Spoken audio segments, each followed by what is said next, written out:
नमस्कार दोस्तों, स्वागत है आप सभी का हमारे चैनल पर। आप देख रहे हैं नेक्स्ट 10 लाइफ। मैं हूं आपका दोस्त आकाश। मेरे साथ बैठी हैं नरगिस और बिग बॉस के पिछले एपिसोड की पूरी कहानी लेकर आपके सामने हम फिर से हाजिर हैं। हर दिन की तरह हम आज भी आपको बताने वाले हैं कि पिछले एपिसोड में क्या क्या हुआ। पिछला एपिसोड काफ़ी इंटरेस्टिंग रहा, जहां पे हमने देखा कि कुछ अच्छे दोस्तों में दरारें आना शुरू हो गई हैं और हमने ये भी देखा कि कुछ लोगों में अब नई लड़ाइयाँ होना शुरू हो चुकी हैं। इसके अलावा टास्क के दौरान क्या क्या हुआ, तो ये सारी चीज़ें आपको हम बताने वाले हैं अगले कुछ मिनटों में। तो चलिए दोस्तों, शुरुआत करते हैं। सबसे पहले बात करते हैं जय और करण की। अब जय और करण की दोस्ती और इनकी बॉन्डिंग और इनका आपस में जो एक समझ है वो हमने शुरू से ही देखी है।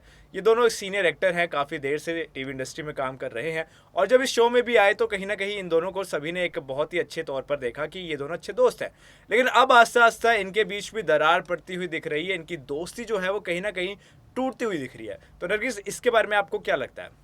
देखिए, जय भानुशाली की अगर बात करें और करण कुंद्रा बहुत ज्यादा समझदार है। और लेकिन अगर जय भानुशाली की बात करें तो वो समझदार है, लेकिन वो ज्यादा चीजों को समझते नहीं है। अगर हम बात करें जब प्रतीक के बीच में और जय भानुशाली के बीच में लड़ाई हुई थी तो वीकेंड के वार में सलमान खान ने दोनों को ही बहुत ज्यादा सुनाया था और सबसे ज्यादा उन्होंने सुनाया था तो प्रतीक सचपाल को। तो कहीं ना कहीं प्रतीक सचपाल उस दिन के बाद तो सुधर गए हैं। वो ज्यादा लड़ाई करते हुए नजर नहीं आते, ना ही गाली देते हैं, ना ही उल्टा बोलते हैं। लेकिन जय भानुशाली हमेशा ही मौका नहीं छोड़ते हैं प्रतीक से भिड़ने का, और वो कुछ ना कुछ ऐसा करते हैं जिससे प्रतीक को गुस्सा आए, उन्हें उकसाने की कोशिश करते हैं, जो कि बहुत ज्यादा गलत है। तो करण कुंद्रा इसी बात को लेकर के शमिता के निशान के साथ बैठे होते हैं करण कुंद्रा और बोलते हैं कि कहीं ना कहीं जिस तरीके से दोबारा से उन्होंने लड़ाई करी प्रतीक सचपाल से, मुझे बिल्कुल भी अच्छा नहीं लगा।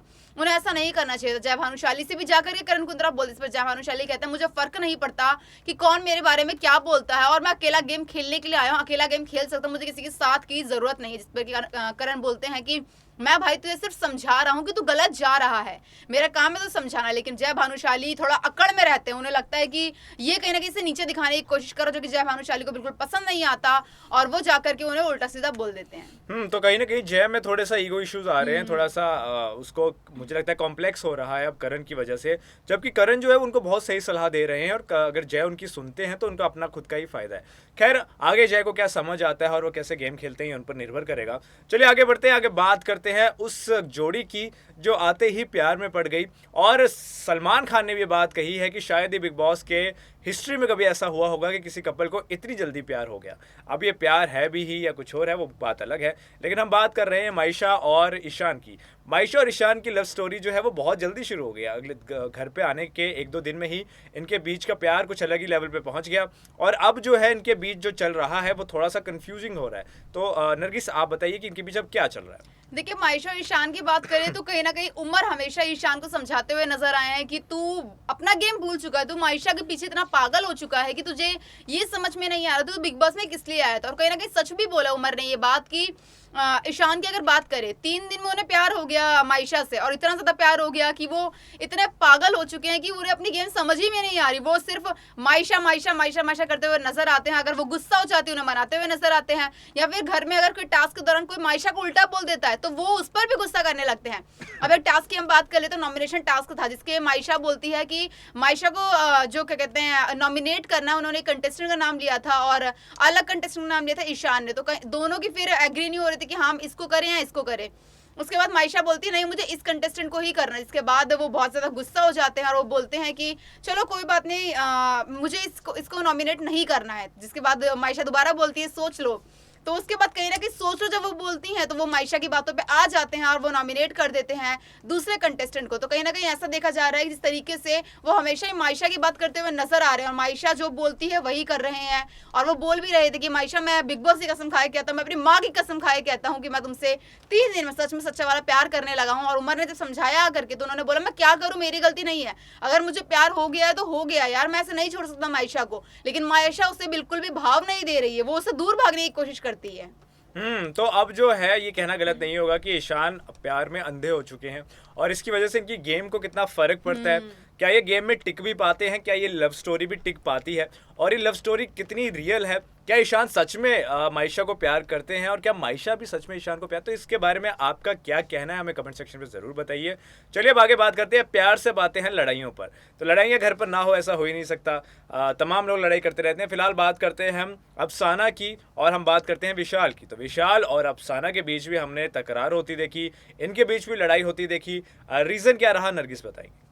देखिए अगर अफसाना खान की बात की जाए तो इतना ज्यादा लड़ती है और मेरे को तो वो लड़ाकू ही लगती है, क्योंकि वो उसकी पता है क्या आदत है, वो लड़ाई करने के बाद जाकर के सॉरी बोलती है और उससे हमेशा लगता है कि मैं सही हूँ। और कहीं ना कहीं ऐसे कुछ होता है विशाल के साथ नॉमिनेशन टास्क के दौरान, वो बोलती है सिम्बा और वो सामने खड़े होते हैं, सिम्बा बोलता है मैं विशाल को नॉमिनेट नहीं करूंगा, लेकिन अफसाना अड़ जाती है कि उन्हें अगर नॉमिनेट करना है तो विशाल को ही नॉमिनेट करना है। इसके बाद दोनों के बीच में बहुत ज्यादा बहस होती है, लेकिन बाद में मजबूरी में जब वो अड़ी रहती है अपनी बातों पे तो सिम्बा को भी मजबूरी में उनकी बात माननी पड़ती है और जिसके बाद वो नॉमिनेट कर देती है। लेकिन जब अंदर जाती हैं तो लोग उन्हें समझाते हैं, उन्होंने विशाल को उनकी लड़ाई की वजह से गलत नॉमिनेट किया, नॉमिनेट नहीं करना चाहिए था, ऐसे लड़ाई अलग जगह है लेकिन नॉमिनेट करना अलग जगह है। इसके बाद उन्हें अपनी गलती रियलाइज होती है, वो जाती हैं जाकर के सॉरी बोलती हैं, जिसके बाद सभी उठ के वहां से जाना शुरू कर देते हैं कि इसकी आदत हो चुकी है, पहले लड़ाई करती हैं फिर उल्टा बोलती है, उसके बाद आकर के सॉरी बोल देती है। तो किसी को इतना फर्क नहीं पड़ता अफसाना से कि अफसाना की जो वो बोल रही है, क्योंकि उनकी आदत है लड़ाई करना फिर जाके सॉरी बोल देना, माफी मांग लेना। उनको लगता है कि माफी मांगने से सब कुछ ठीक हो जाएगा,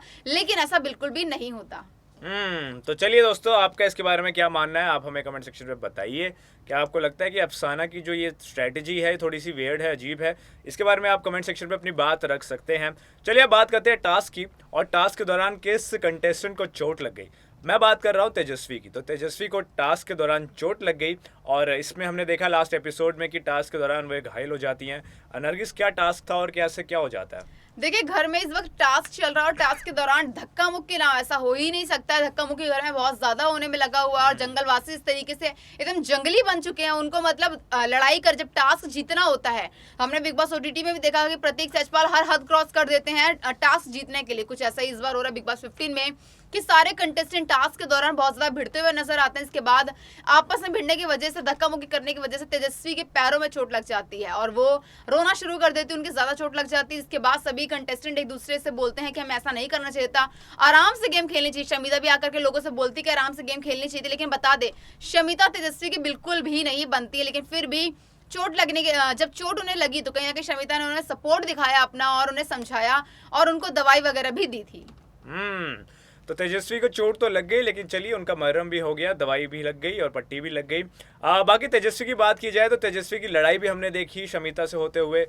शमिता की बात ना हो ऐसा हो नहीं सकता। शमिता की बात की जाए या प्रतीक की बात की जाए, निशान तो ये पिछले जो ओटीटी का अपना रहा सीजन उससे आए हुए हैं और ये भी कहीं ना कुछ करते ही रहते हैं। प्रतीक थोड़े से ठंडे ज़रूर हो चुके हैं, लेकिन शमिता और तेजस्वी में लड़ाई ज़रूर देखी। देखिए तेजस्वी और शमिता की बात करें तो कहीं ना कहीं तेजा भले अच्छा खेल रही है, लेकिन कहीं ना कहीं वो पता नहीं क्यों शमिता से लड़ती हुई नजर आती है। शमिता ही उनसे इरिटेट हो चुकी है, जिससे हर उनकी कोई भी बात उन्हें दूसरे को पसंद नहीं आती, एक दूसरे को पसंद ही नहीं करती है और कहीं ना कोई मुद्दा ऐसा आ जाता है जिसकी वजह से शमिता चिल्लाने लगती है तेजस्वी पर या फिर तेजस्वी चिल्लाने लगती है शमिता पर। अब जैसे हम लड़ाई की बात करें, इनकी लड़ाई के दौरान यार धक्का मुक्की में चोट लगी जाती है, लेकिन शमिता इस बात का बहुत ज्यादा बतंगड़ बना देती है कि मेरे चोट लग गई, मुझे मार दिया।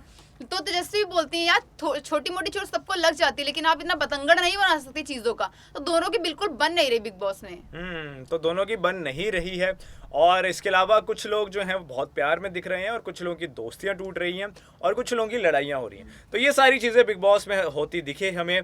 पिछले एपिसोड की हमने सारी इन्फॉर्मेशन आपको 8 मिनट में दे दी है। आपको कैसी लगी आज की हमारी ये वीडियो हमें कमेंट सेक्शन पे ज़रूर बताइएगा। इसके अलावा आपकी कोई सजेशन है तो भी कमेंट सेक्शन पे ज़रूर रख दीजिएगा। आज की इस वीडियो को हम यहीं ख़त्म करेंगे, कल आपके सामने फिर हम हाजिर हो जाएंगे। फिलहाल के लिए मुझे और नरगिस को दीजिए इजाज़त। नमस्कार।